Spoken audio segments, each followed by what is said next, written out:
Hello friends, welcome to the channel. Today we are continuing with the series of biological classification. Today we are going to see the last part of it, mainly viruses, viroids, prions and lichens. First of all, dealing with the topic viruses, there are mainly 3 points under viruses. First of all, the viruses are not at all included in any of the 5 kingdom classification system. Second thing, that the viruses are non-cellular and are present outside the cell, outside the body of the host, and their structure is inert and crystalline. This was the second point. And the last point about the virus is that when the virus enters a host cell, then it takes over its host machinery in order to replicate. Now we are going to see the scientists which were included in the discovery of virus, and we'll see about prions as well. Now first of all, there was first scientist. Now the first scientist was Louis Pasteur, who termed the coin virus. Now he basically termed venom, which means the poisonous fluid. Now moving on to another scientist, that is Ivanovsky.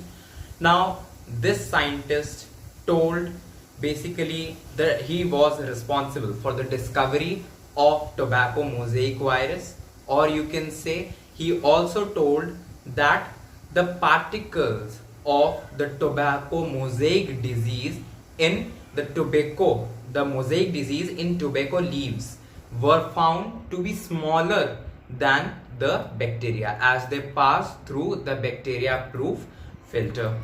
Another scientist, that is W.M. Bejernik. Now this scientist said a statement according to which it is vivium fluidum, contagium vivium fluidum. What does it mean? It means that the fluid, the contaminous fluid or the poisonous fluid. Now what the theory he said, the theory which he proposed, basically it dealt that the fluid which is poisonous in nature and is extracted, and if is injected to a healthy plant, can even infect it. Now the last scientist which we have is W.M. Stanley. This scientist said that the viruses have inert crystalline structure or the crystalloids. Now these are an important source, or they serve as an important source of proteins. Now we have the related to virus some DNA and RNA relations. Now the virus which infects the plant is single-stranded or ssRNA, has single-stranded or ssRNA. Now the virus which infects an animal can have ssRNA, that is single-stranded RNA, or dsRNA, double-stranded RNA. Now the bacteria virus or bacteriophage basically has single-stranded RNA, double-stranded RNA, or it can also have double-stranded DNA. Now we are moving to the basic thing, or I would say I can also explain now the bacteriophage and the tobacco mosaic virus diagram. You must have seen the, first of all, if we see the tobacco mosaic virus diagram, then we can easily see one single-stranded circular curled RNA and a cylindrical body, that is the capsid. Capsid, what is this capsid? Capsid is the outermost proteinaceous layer.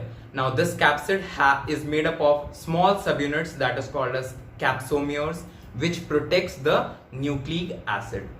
Now we move to the diagram of tobacco mosaic virus.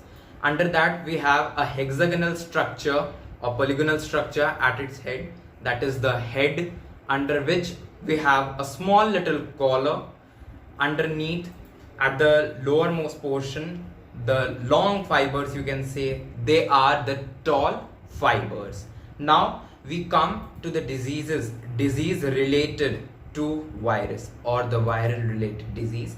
First of all, it has mumps, second influenza, third smallpox, Fourth, AIDS caused by HIV virus. Now we come to our another topic, that is the viroids. Now viroids were discovered by T. Diner, the scientist T. Diner. He told that some infectious agents are even smaller than virus. They were termed as viroids. Now these viroids are made up of free RNA which lacks the protein coat or the capsid. Now these RNA also have low molecular weight. Now the disease which the viroid causes is the potato tuber spindle disease. Now moving on to another topic, that is our prions. Now these prions are basically the abnormally folded proteins